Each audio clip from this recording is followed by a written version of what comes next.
হরে Krishna. Mayapur Nitai Gour kitchen থেকে সবাইকে স্বাগতম। আপনারা কেমন আছেন? আশা করি ভগবানের কৃপায় ভালোই আছেন। আজকে আবার চলে এসেছি নতুন একটা ভিডিও নিয়ে। আজকে একদম নতুন একটা ভিডিও করব। আর আজকে রান্না করব পাঁপড় দিয়ে একটা কালিয়া। তার জন্য আমার লাগছে পাঁপড়। এই যে আপনারা ছোটো করে চাইলে ছোটো পাঁপড় নিতে পারেন, আমি বড় বড় পাঁপড় নিয়েছি। আর এখানে নিয়েছি আলু, কারণ এই পাঁপড়ের কালিয়াটা করব। আমি একটা আলুর পুর বানিয়ে নেব, তার জন্য আলু একটু হলুদ লবণ দিয়ে সিদ্ধ করে নিয়েছি। এখন এটা আমি একটু গ্রেট করে নিচ্ছি। দেখুন আলুটা গ্রেট করে নিয়েছি। এখন এটা একটা পুর বানাবো, তার জন্য আমি কড়াতে তেল দিয়ে দিয়েছি। অল্প করে নিয়ে একটু তেল দিয়ে দিলাম। এখানে দিয়ে দিচ্ছি একটু কাঁচা লঙ্কা কুচি, একটু আদা কুচি তেলে দিয়ে দিলাম।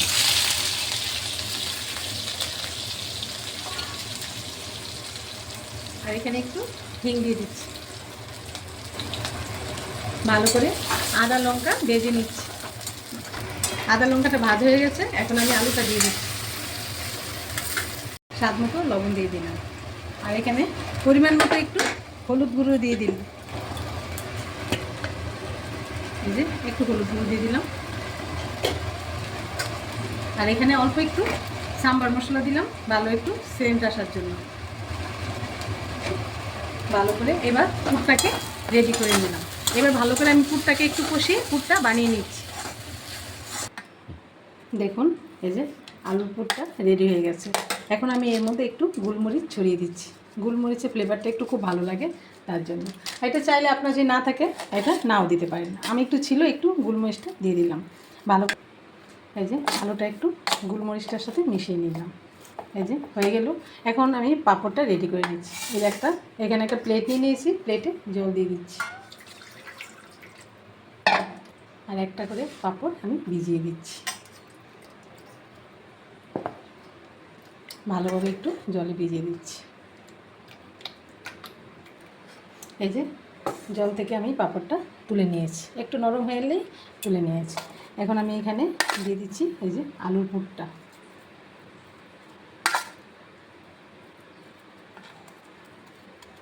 এখন এটা আমি মুড়িয়ে দিচ্ছি।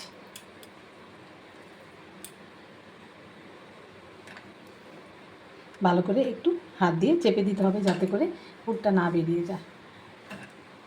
এইভাবে ভাঁজ দিয়ে নিচ্ছি। এখন দেখুন এই যে একটু হাত দিয়ে করে দিচ্ছি, যাতে পুরটা না বেরোয়। এরকমভাবে আমি সবগুলো পাঁপড় বানিয়ে নিচ্ছি। এ দেখুন সবগুলো পাঁপড় আমি মুড়িয়ে নিয়েছি। এখন আমি এখানে কড়াইতে তেল বসিয়ে দিয়েছি, একটু ভেজে নিচ্ছি।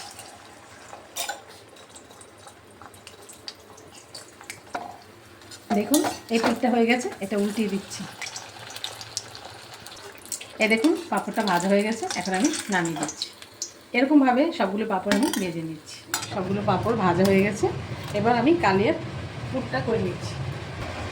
এই যে তেল দিয়ে দিচ্ছি। এখানে একটা পুরোনো দিন একটা শুকনো লঙ্কা দিয়ে দিলাম, আর একটা তেজপাতা দিয়ে দিলাম। আর এখানে অল্প একটু গোটা জিরে দিয়ে দিলাম। আর এখানে নিয়েছি একটু জিরে বাটা আর লঙ্কা। জিরে বাটা লঙ্কাটা দিয়ে দিলাম।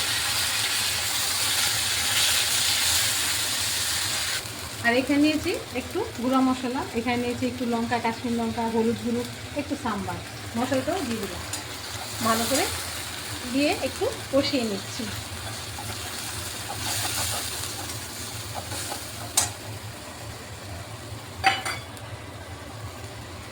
আর এখানে টমেটো একটু বেটে নিয়েছি, দিয়ে দিচ্ছি। ভালোভাবে মশলাটাকে কষিয়ে নিচ্ছি।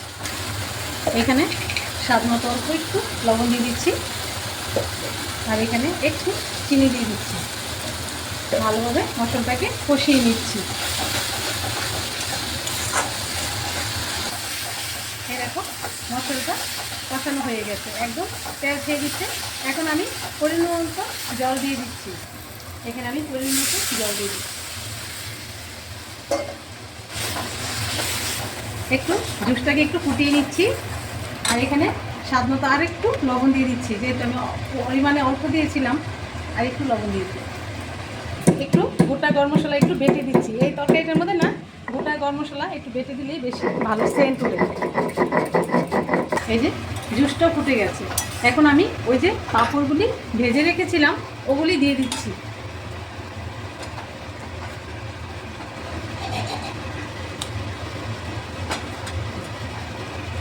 আমি একটু বড় পাঁপড় নিয়েছি, আপনারা চাইলে ছোটো করতে চাইলে ছোটো ছোটো পাঁপড়গুলি আছে না, ওগুলি নিয়ে আপনারা করতে পারেন। এটা দুরকম পাঁপড় দিয়ে হয়, ছোটো হবে বড় হবে। দেখুন এরকম করে একটু জাস্ট একটু ফুটিয়ে নিচ্ছি। আর এখানে যে গোটা গরম মশলাটা বেটে নিয়েছিলাম এটা দিয়ে দিলাম। আমি এখানে অল্প একটু ঘি দিয়ে দিলাম নামানোর আগে। এখন এটা দেখুন একদম রেডি হয়ে গেছে। আমি একটু জুসি জুসি নামিয়েছি, এটা কিন্তু ঠান্ডা হলে টেনে যাবে। নামিয়ে দিচ্ছি। দেখুন এই যে রেডি হয়ে গেল পাঁপড়ের কালিয়া, কত সুন্দর। এরকমভাবে আপনারা যখন অতিথি আসে তাদের আপ্যায়নের জন্য একটা ভালো রান্না এরকমভাবে করে ভগবানকে বুক লাগিয়ে প্রসাদ দিতে পারেন।